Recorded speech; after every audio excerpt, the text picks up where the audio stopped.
দুর্দান্ত আউটপুটের এই 28 পিন চিপের এই আইসিটা 60 ওয়াট প্রোভাইড করবে সাউন্ড, যাতে আপনারা 6 ইঞ্চি 4 ইঞ্চি সাবওফারগুলো ইউজ করতে পারবেন। প্রচুর পরিমাণে সাউন্ড বেস তৈরি করবে।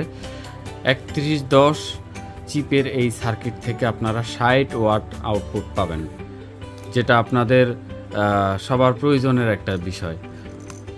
প্রিয় বন্ধুরা, গ্রিন ইলেকট্রনিক চ্যানেলের পক্ষ থেকে আরও একটা নতুন ভিডিও, যেখানে আপনারা 60 ওয়াট আউটপুটের একটা অ্যাম্পলিফায়ার দেখতে পাচ্ছেন, যার মডেল যার আইসি চিপ হচ্ছে টিপিএ 3110।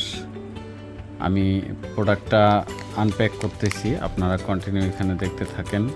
এটা আইসি চিপ থেকে শুরু করে পাওয়ার সোর্স, কিভাবে আপনারা কোথায় কি দিবেন, সব কিছু আপনাদের দেখাতে যাচ্ছি। পিছন দিকটা জাস্ট এরকম থাকতেছে, আর সামনের ফ্রন্ট সাইডটা জাস্ট এরকম থাকতেছে।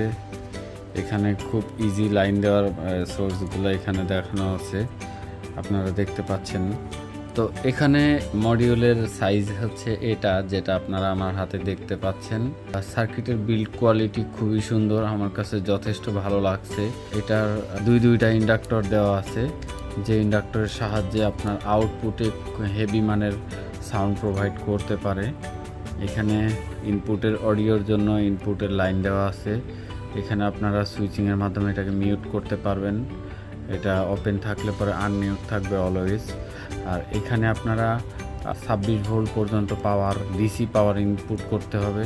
আর এই পাশে আউটপুটে আপনারা 60 ওয়াট পেয়ে যাবেন।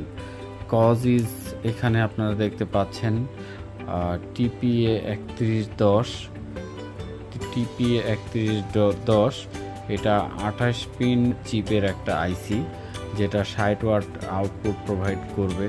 খুব দুর্দান্ত মানের সাউন্ড প্রোভাইড করবে। আপনারা চাইলে এই সার্কিটটাকে বেজের সার্কিট হিসেবে ইউজ করতে পারবেন, ক্যাপাসিটার এবং মডিফায়ার মাধ্যমে। এটা আপনাদের যদি টোনের সার্কিট থাকে, পাশাপাশি এই সার্কিটটাকে বেজের সার্কিট হিসেবে ব্যবহার করতে পারবেন, বিকজ এটা 60 ওয়াট আউটপুট করে থাকে। তো এখানে ইন্ডাক্টরগুলো দেওয়া আছে, দুইটা ইন্ডাক্টর। আর ক্যাপাসিটরগুলো খুব উন্নত মানের। এই ক্যাপাসিটরগুলো যারা জানেন এটা খুবই ভালো মানের ইন্ডাক্টর। আপনারা এই সার্কিটটা আপনাদের জন্য বেস্ট একটা চুজ হতে পারে।